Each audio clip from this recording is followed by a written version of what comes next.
Good morning, Vande Matram. Welcome all of you. So this morning, in the process of our Savitri summarization, this session will see a great word. Once my heart chooses not again. This is the great discussion. It is from Book 6, Canto 1, The Word of Fate.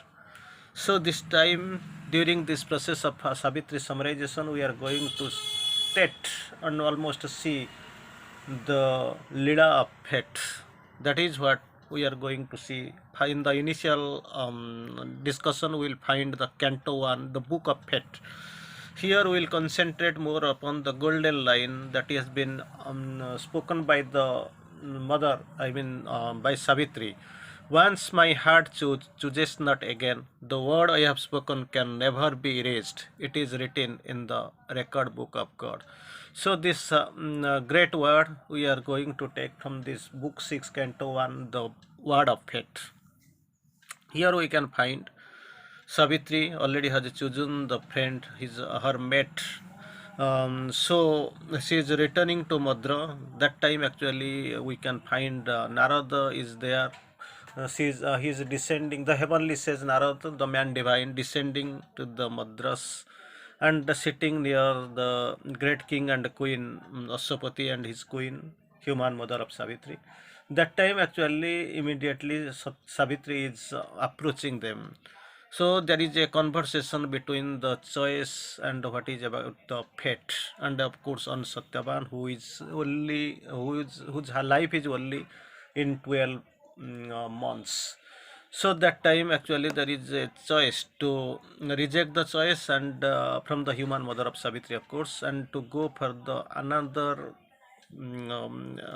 quest to get the another mate. But actually Savitri is refusing strongly in the words, like the words were like the bronze. So this is the topic we are going to discuss in our initial discussion, of course. Sri Aurobindo quotes, Narada, the heavenly sage from paradise, came chanting through the large and lustrous air.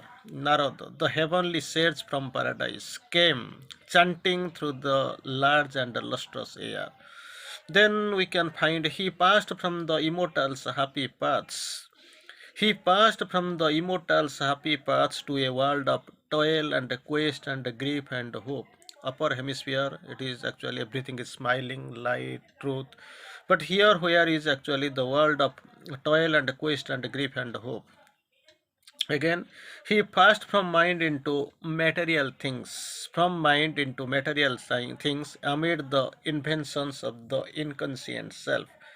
Then he bore the ripples of the etheric sea. He bore the ripples of the etheric sea. A primal air brought the first joy of touch. A secret spirit drew its mighty breath, again contracting and expanding this huge world. Again, we can find he felt a sap of life, a sap of death. That is a combination we know, life and death. It has almost, it is actually trembling the world, and it is packed in this embodied world. So later we can see he shared with a dumb spirit identity. He beheld the cosmic being at his task. He beheld the cosmic being at his task. His eyes measured the spaces, gauged the depths. About Narada, the heavenly sage, the man divine. His inner gaze, the movements of the soul. He saw the eternal labor of the gods. These have been gloriously defined by the Master. He sang no more of light that never wanes, and oneness and pure everlasting bliss. He sang no more the deathless heart of love. His chant was a, then what he was chanting? His chant was a hymn of ignorance and fate, because from upper hemisphere he is actually descending low. He sang the name of Vishnu and the birth and joy and passion of the mystic world, and how the stars were made and life began. This was. He sang the inconscient and its secret self, because in the lower hemisphere, where he is actually going indirectly, of course, it is being concealed. The great word to be spoken, the great knowledge has to be revealed. Again, he sang of the truth that cries from night's blind deeps, and the mother wisdom hid in nature's breast. Then we can find later in the he who has about the Narada Sri Aurobindo has quoted, he who has conquered the immortal seat came down to men on earth, the man divine. Narada has been described as the conqueror of the immortal seat, the man divine. Again, Sri Aurobindo quote, King Ashwapati's palace to the winds in Madra, flowering up in delicate stone. That is the air that has been the described where the true truth has to be revealed, and the true journey has to set from that world. He sang to them of the lotus heart of love with all its thousand luminous birds of truth. So truth has to be revealed. The original truth has to come into the picture. She looked upon God's unveiled face. Then just we'll try to summarize it, and then we'll go for the next phase of our discussion. Let us summarize because it is the session of summarization only. Uh, from the immortal region above, from there, Narada comes chanting to the earth below. As he approaches the earth scenes of the ignorance and the strife, earth scenes of ignorance and strife, a change comes over his mood. Change comes over his.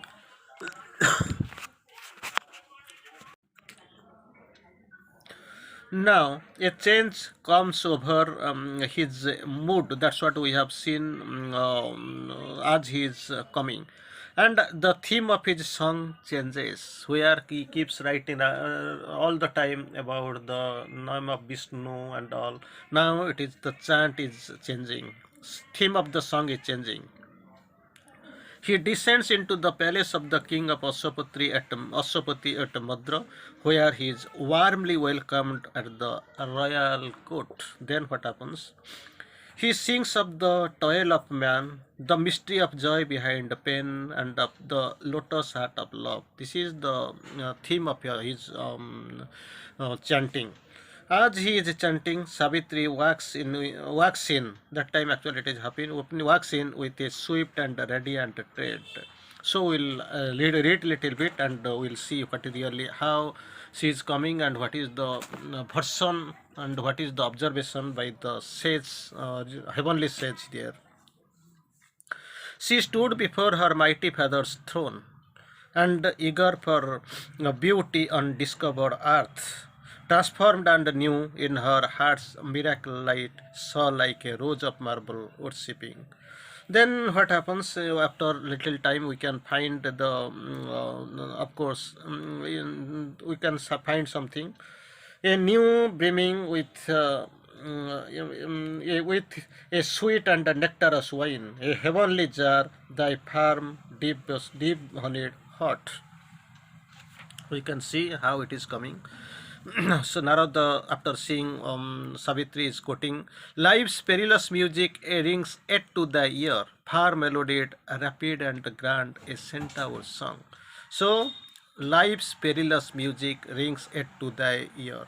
Moonbright, thou livest in thy inner bliss. Again, thou comest like a silver deer through the groups of coral flowers and birds and of glowing dreams. Then we can find something. O thou who hast come to this great perilous world. This world is a great perilous world. And now only seen through the splendor of thy dreams. Only it is the state of dreamy state. Thyself a being dangerously great, a soul alone in a golden house of thought. Again, he spoke, but everything, the truth is hidden from the sight. After seeing this one, the thought actually, there is a very much good reply from the thoughtful king. O deathless king, who knowest all things here, if I could read by the ray of my own wish through the carved shield of symbol images, I might see the steps of a young godlike life. Through my sadhana, through my seeing eyes, I can find happy beings luminous eyed on earth. between the unknowable and unseen, born on the borders of two wonder worlds. I can see something great. Again, we can find some glorious discussion and glorious, of course, exchange of words. Then we go, Sri Aurobindo can quote, we can find, dream made, illumined, mirrors are her eyes, draped softly in slumberous fringe of a jet. Dream made, illumined mirrors are her eyes. Earth's flowers spring up and laugh at time and death, the charmed mutations of the enchanter life. So again, we can find some gloom. A flame of radiant happiness she was born, and surely will that flame set earth alight. Flame of the radiant happiness, she was born. Just imagine how the growth of how what about Savitri in the initial beginning of her birth. Doom surely shall see her pass and say no word. Then her children in the envious hands of fate. Then we can find a letter is asking, Narada is asking, on what high mission went her hastening wheels? On what high mission went her hastening wheels? Whence came she with this glory in her heart, and paradise made visible in her eyes? What sudden gods has met, and what face supreme? So Narada knows everything. Still, then hiding the thought and asking on which mission she went and how is she is coming. To whom the king Asapati is replying, the red Asoka watched her going forth, and which now sees her return. So this is the thing we can find there. Then actually there is a interest. All are interested to knowing what really happened during the course of adventure of Savitri. And Savitri is replying, Father and King, I have carried out thy will. One whom I sought I found in distant lands. The another portion of his life. One whom I sought I found in distant lands. I have obeyed my heart. I have heard its call. Then who is he? Where he is?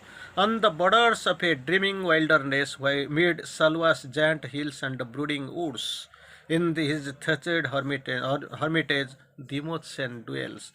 Blind, exiled, outcast, once a mighty king. About Satyavan's father Demosthenes, staying in a thatched hermitage, now blind, exiled, outcast, once a mighty king. The son of that king, son of Demosthenes, Satyavan, I have met on the wild forest lonely birds, my father.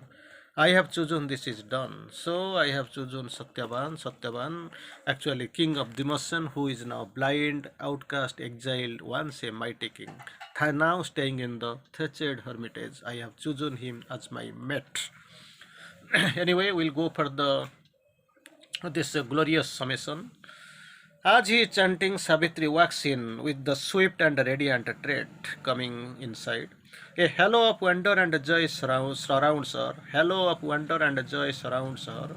Narada looks at her with an inner gaze and knows all, because by the native right, Narada has the right, he can know, he can see all. But he holds back his knowledge and asks her whence she has brought the glory that shines around her. Surely she has been some brighter countries than those of the earth. So yes, she has been to some where he has gone. Not definitely that must be a brighter countries than those of the earth, and has imbibed the joy of those celestial haunts of the gods. That's what she has passed, the presence and the midst of the gods she has enjoyed. He speaks of her beauty and her radiant happiness, of course, describes, chants, but wonders if the earth's doom will allow them to remain safe, because this is an unsafe atmosphere. The king catches the ominous note of the in Narada's query. King is able to know what really has happened and asks it. A dark adversary must visit her fair child of light and felicity.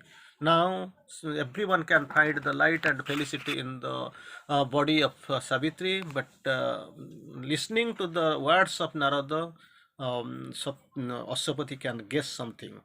But Narada does not answer. He looks into the unseen future, then asks if the unknowing, if as if unknowing, he knows, he sees everything by his native right, but actually dramatizing as if she is not knowing. That's what he is pretending.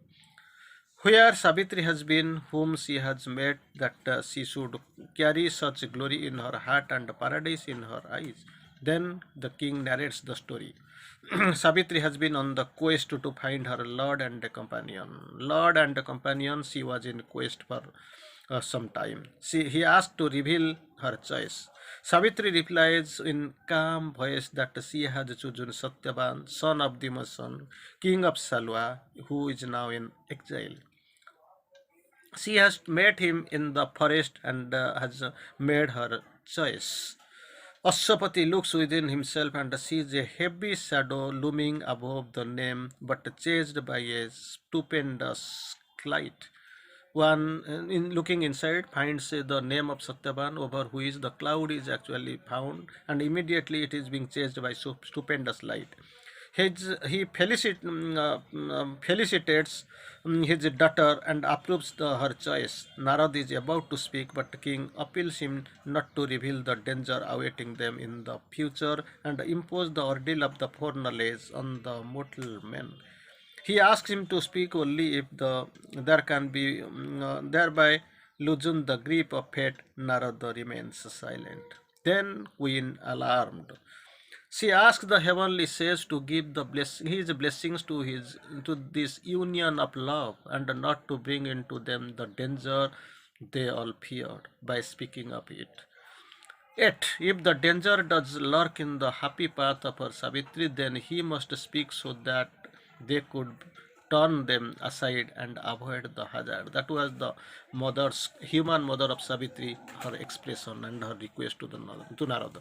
We'll see. So, Sri Aurobindo, so might you can find this was the choice, and Sri Aurobindo Ashwapati finds, already we have discussed, a heavy shadow floats above the name. Looked within and saw a heavy shadow floated above the name and chased by a sudden and stupendous light. That's what we have seen. Then approves, well hast thou done, and I approve thy choice. If this is all, then all is surely well. If there is more, then all can still be well. Whether it seem good or evil to men's eyes, only for good the secret will can work. Our destiny is written in double terms. Anyway, then there is a request to the heavenly sages in host of then might the sage would have spoken, but the king in haste broke out and stated the dangerous word. O singer of the ultimate ecstasy, lend not a dangerous vision to the blind. Because by native right thou hast seen clear, impose not upon the mortal's tremulous breast the dire ordeal that the foreknowledge brings. Only there is a imposition, there is a request not to just which saying is stays the dangerous word from some Narada. Then we can find steer in the course. If thou canst lose her grip, then only speak. Perhaps from the iron snare there is escape. If, because already by his sadhana and yoga, so Ashwapati could have has felt something for a temporary moment, something odd to be is going to happen, but actually it will be chased by a stupendous light. Perhaps from the iron snare there is escape. Our mind perhaps deceives us with its words and giving the name of doom to our own choice. Perhaps the blindness of our will is fate. Then Narada, Queen is alarming her voice. Already we have seen that terms we want to see. So the happy Queen's voice we can find. Oh, sure, bright, thy bright arrival has been timed. Thy bright arrival has been time in time arrival, and happy is Satyavan made earthly men whom Savitri has chosen for her mate, and fortunate the forest hermitage where living her palace and riches and a throne, my Savitri will dwell and bring in heaven. So let thy blessings put the immortal seal on these bright lives across constant felicity, pushing the luminous shadow from their days. Anyway, Narada wants to makes a reply, so, but guarding the speech. A future knowledge is an added pain, a torturing burden, and a fruitless light. So what happens? Narada says, no, in the words of Mother, words of Sri Aurobindo, and for a mysterious power compels his steps, and life is stronger than his trembling soul. None can refuse what the stark force demands. None can refuse what the stark force demands. Her eyes are fixed upon her mighty aim. No cry or prayer can turn her from her path. No cry or prayer can turn her from her path. She has lived an arrow from the bow of God. Actually, it is a very cunning word, very tricky word, tricky sentences example, but something is held back. Everyone can feel that Narad is hiding something from them. So anyway, later that is actually Asapati makes a good reply here right now. So we can find in the words of Sri Aurobindo, we can find here what still the doom has crept across her path, emerging from the dark forest sullen hut. So actually, we can find our days are links of a disastrous pain. Very beautiful description. We can find, we can see here. Then, common man. No, actually, human mother is asking good questions to Asapati, to Narada here, and there is of course a good description. Our days are links of a disastrous chain. Necessity avenges casual steps. Old cruelties come back unrecognized. We can recognize. The gods make use of our forgotten deeds. As all is vain, the bitter love was made. Again, love darkens to the spirit of nether gods. Again, we can find we are not gods as who know not, we are not as the gods who know not grief and look impassive on a suffering world. Then we can find a letter, find very beautiful line. A fate lurking in the shadow of our hearts. The anguish of the unseen that waits to strike to know is best, however hard to bear. We want to know, whatever, however hard to bear, but we want to know something. Then actually Narada makes a good reply, and finally the truth has to be revealed. The truth thou claimst, and I give to thee the truth. A marvel of meeting earth and heaven is he whom Savitri has chosen made man. His figure, the front of nature's march, is a foreigner, he is a great soul. Okay? His single being excels the works of time, a ray out of the rapturous infinity, a silence waking to a hymn of joy, a divinity and kingless guard his brow. His eyes keep a memory from a world of bliss. He is actually that much brilliant. He is totally overtaken. He is a totally a pioneer. So, but problem is something. Some problem is there. 12 sweet months. Heaven's greatness come, but was too great to stay. 12 sweet wings months are given to him and her. This day returning, Satyavan must die. Everything is fine, but thing is that only 12 months. So both fate are indissolubly linked. So everything is same for them. So mother queen actually alarmed, lifting the voice. Vain then can be heaven's grace. Heaven mocks us with the brilliance of its gifts. For death is a cupbearer of the wine. But I reject the grace and the mockery. Mounting thy car, go forth, O Savitri. Death is the gardener of this world tree. Love's sweetness sleeps in the pale marble hand. So you go and choose your another person as your mate. Because a cascade void dropped on a careless soil, a choice less rare may call a happier fate. You go and choose it again. Then actually we can find the golden lines here in the course in the words of the mother. We can find words of Savitri. Once my heart chooses not again, and once my heart chooses and chooses not again. The word I have spoken can never be erased. It is written in the record book of the God. The truth once uttered from the earth's air effaced, by mind forgotten, sound immortally. So, death's grief can break our bodies, not our soul. If death takes me, I too know how to die. Let fate do with me what she will or can. I am stronger than death and greater than my fate. My love shall outlast the world. Doom falls from me. Helpless against my immortality. Fate's law may change, but not the spirit's will. So let us summarize. This is the great word from the speaker. I have chosen, I have decided, and the truth I have spoken. Already, my whatever I have chosen can never be altered. So I will go on. I am stronger than my will. I am greater than my fate. Let us summarize these things within a few lines. Then we can find Ashapati looks within that is chapter is gone.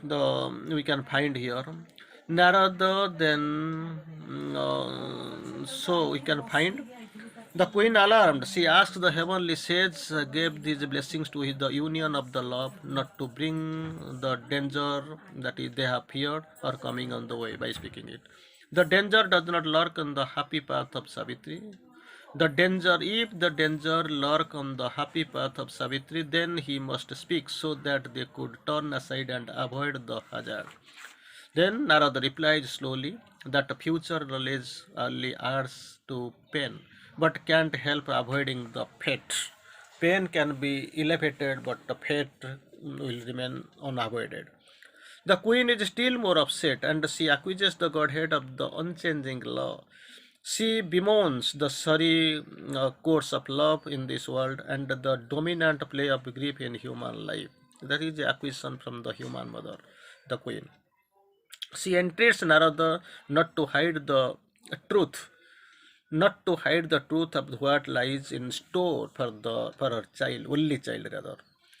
Narada speaks highly of Satyavan and describes his the greatness, but adds he has only 12 more months to live. Then the queen cries out in pain, complaining against the mockery of grace. Complaining against the mockery of grace. That's what is complained of by the queen, which gives so largely but allows death to snatch away the gift. Here, in one hand, it is there giving, and in another hand, it is taken away, snatched away. She asks Sabitri to go back again and choose the another one for her mate, but Sabitri declines to change her decision. She affirms the strength of her spirit's will against the law of fate. Already we have seen. The queen appeals here her not to be so too visionary and lose sight of the hard realities of life. Love is a transient.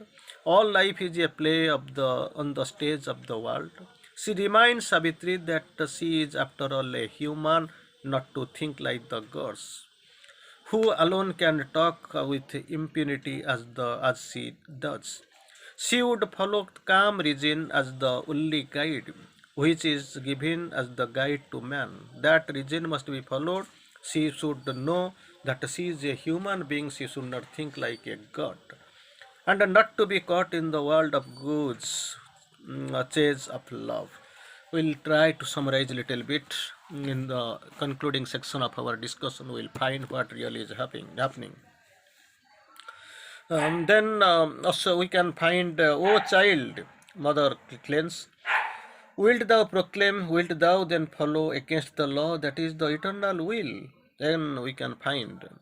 In this, before she has told, O child, in the magnificence of thy soul, dwelling on the border of a greater world, and dazzled by the superhuman thoughts, thou lendest eternity to a mortal hope. So here in this mutable and ignorant earth, who is the lover and who is the friend? Naturally, who is the lover and who is the friend? All passes here, nothing remains the same. He whom thou hast loved now, a stranger came, and into a far strangeness shall depart. Again, the body thou lovest, thou hast loved, is cast away amidst the brute unchanging stuff of worlds to indifferent mighty nature and becomes crude matter for the joy of others' lives. But for our souls, upon the wheel of God, forever turning, they arrive and go, married and sundered in the magic round. So, just to the old origin, you just reject the mockery and you drive your car and go forth and choose the another one. So only the gods can speak what thou speakest. Thou who art human, think not like a god. For man, below the god, above the brute, is given the calm region as his guide. Just now we saw. So later we can find here in the course about the love, divinization of love, here in the course here. Leave not thy goal to follow a beautiful face, only when thou hast climbed above thy mind. Only when thou hast climbed above thy mind and livest in the calm vastness of the one. Then what will happen? Then love be eternal in the eternal bliss, and the love divine replace the human tie.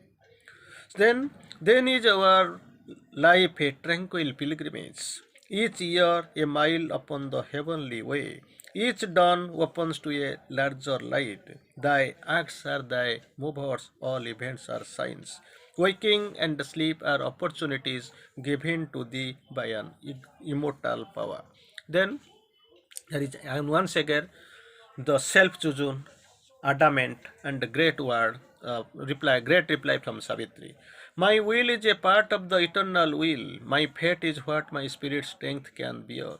My fate is what my spirit strength can bear. So my strength is not the titans; it is the gods.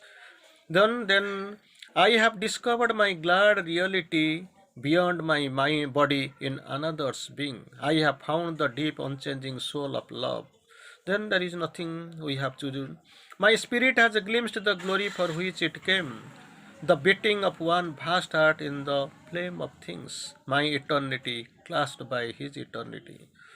The possibility always to love. This is the first, last joy, and to it throb. So, poverty, the riches of 1,000 years are poverty. Nothing to me are death and grief. So adamant, so clear in her vision, in her reply. Or ordinary lives and happy days are what to me are common souls of men, or eyes and lips that are not Satyavans. So deep-minded love, of course, a blind love you can feel, but this is a divine love because divine has chosen nothing else to be misguided or misquoted. Again, I treasure the rich occasion my birth in sunlight and a dream of emerald joys. I shall walk with him like gods in paradise. I shall walk with him like gods in paradise if for a year that year is all my life. And yet I know this is not all my fate, only to live and love a while and die. Because I have come with a mission, it can never be changed. So in the course, um, for I know now why my spirit came on earth and who I am and who he is I love. That's what I have seen. I know my mission and vision are very clear to me. I am very much particular in my mission. I have looked at him from my immortal self. I have looked at him from my immortal self. I have seen God smile at me in Satyavan. I have seen the eternal in a human face. This is the thing. I know who I am, who I know who he is, whom I have chosen. Then nobody could be an answer. None could answer to her words. Silent they sat and looked into the eyes of faith. So, with this, we have to conclude the great story. Savitri is adamant and refuses to yield. She now knows who Satyavan is and who she herself is and why she is here on earth. Mission, vision, working, target, everything she is very much clear. With all the clarity, she is adamant. She has been born to be with Satyavan, with whom she actually really do the lila and the purpose and mission. We know victory over the death, pain, suffering. That is the mission for which is coming, and Satyavan is with the very limited period, of course, 12 months. She has been the human representative with on whom mother is trying to सवार होके आगे सामने जाना. So she has to um, start once again her divine unfinished work, her lila. So this is the story. Then none could answer to her words. Silent they sat and looked into the eyes of fate. In the consequent round, we will find another great story. It's part two, the way of fate and the problem of pain. Thank you. Bande Matram.